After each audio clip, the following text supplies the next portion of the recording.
Good evening, my Real News Midday TV family. Welcome back to the channel for another news update. And in the news this evening, driver suffers damage to car after hitting crocodile on Portmore Toll Road. A motorist on Saturday night suffered damage to his car along the Portmore Toll Road in St. Catherine after hitting a crocodile that crawled into his path. The police say the driver did not complain about any physical injuries. The incident is being probed. It is reported that the driver was traveling westerly along the roadway when the crocodile crawled onto the road. The driver hit the reptile and lost the control of the vehicle, which ran onto the soft shoulder. The car sustained damage. The police were called to the scene. Gun seized in St. Elizabeth, 2 men arrested. 2 men were arrested by the St. Elizabeth police following the seizure of an illegal gun this morning. They were arrested on suspicion of possession of a prohibited weapon and unauthorized possession of ammunition. The police report that about 3:30 a.m., cops were on patrol along the Breeze River Main Road when a Toyota Fielder motorcar was signaled to stop. The driver complied.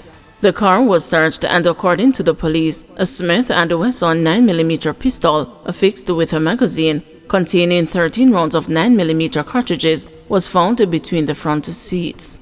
The occupants were taken into custody. Their names have been withheld pending further investigation. Sandy Bay Health Center to be temporarily closed for renovation. The Sandy Bay Health Center in Clarendon is to be temporarily closed over the next 2 months for renovation and expansion. The closure will take effect on Monday, May 6. Members of the public can access services at the Halls Hall Health Center or other nearby facilities in the parish. The Halls Hall Health Center is open Mondays to Thursdays from 8:30 a.m. to 5 p.m. and on Fridays from 8:30 a.m. to 4 p.m.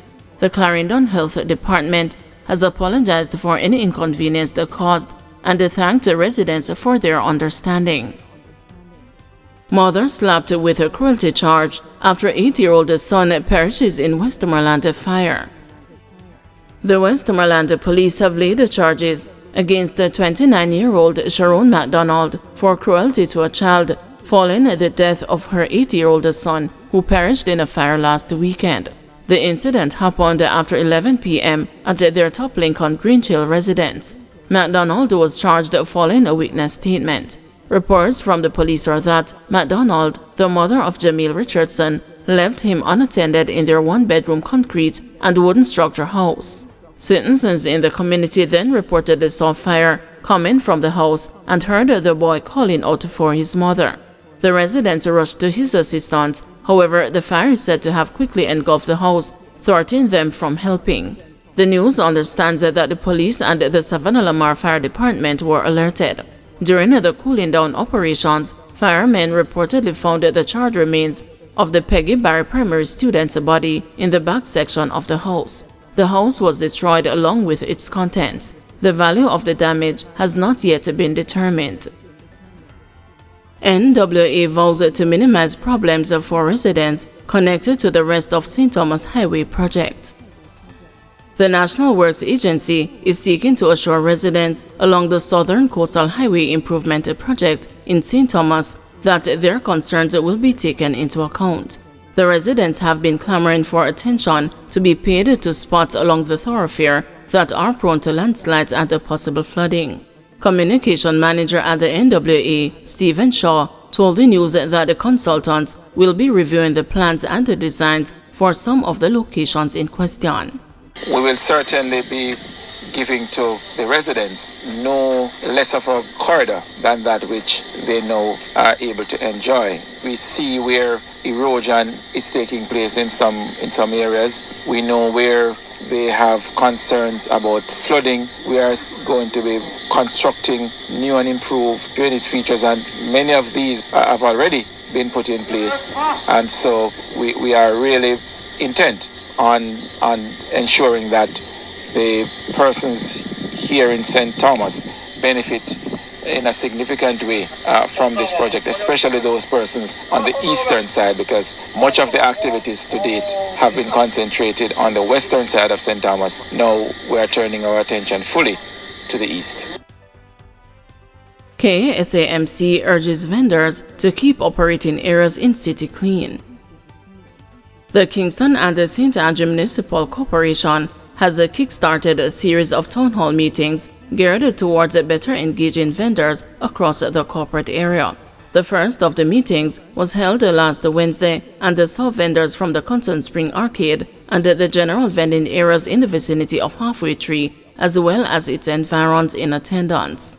The meeting also saw the attendance of representatives of a number of public agencies and major private entities, including the Jamaica Public Service Company and the Public Health Department.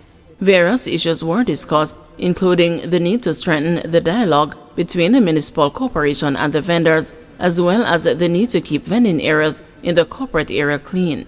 Kingston Mayor Andrew Swaby encouraged the vendors to organize themselves, from which representatives can be selected to have regular meetings with the KSAMC.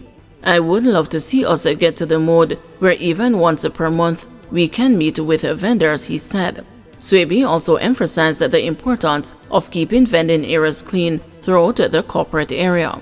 There's also the area where you're really blocking business people's entrances. There's also the issue where people cook on the sidewalks. That is a public safety issue.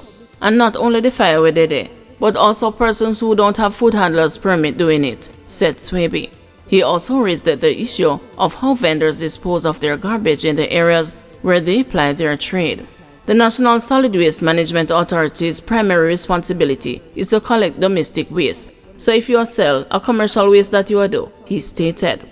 The mayor said vendors should containerize their garbage before disposal.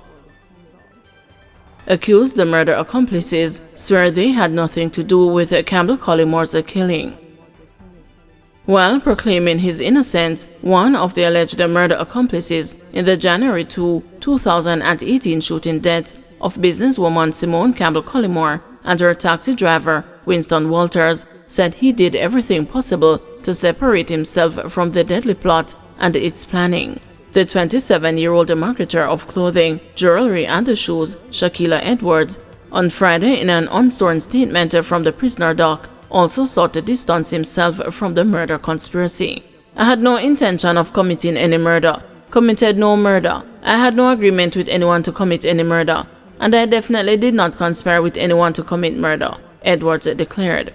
I did everything that I could to isolate myself from any involvement with the plan or planning of the sort or anything to do with murder, and I am innocent, he added. Edwards, while emphasizing that he was fully cooperative with the police and the investigation, noted that he told them everything he knew. Another alleged accomplice, Dwayne Pink, who is reported to have been one of the men, along with Edwards, who trailed Campbell Collimore in the days leading up to her murder, also declared his innocence in an unsworn statement from the prisoner dock. I never influence or tell no one to do such a thing of murdering no one. Me never involve myself or pre anything negative in his life. Me never think of doing such a thing, and I never drive around and go around with no one or influencing no one to do nothing, Pink said. He further said, I wasn't thinking of killing no one or advising no one to do nothing like that. Turning back to Edwards in a caution statement, he disclosed that he was aware there was a hit on a woman's life and that he had even accompanied others, including Pink, in watching her Mercedes-Benz motor car. According to him, his co-defendant, the alleged contract killer, Michael Adams, gave him a picture of the woman and instructed him to follow her. He also told the police that Adams had rented 3 vehicles and that he had driven all of them at some point. Edwards also said in that statement that while he knew Omar Collimore, the alleged mastermind, he did not know his relation to Campbell Collimore until he saw the news about her death.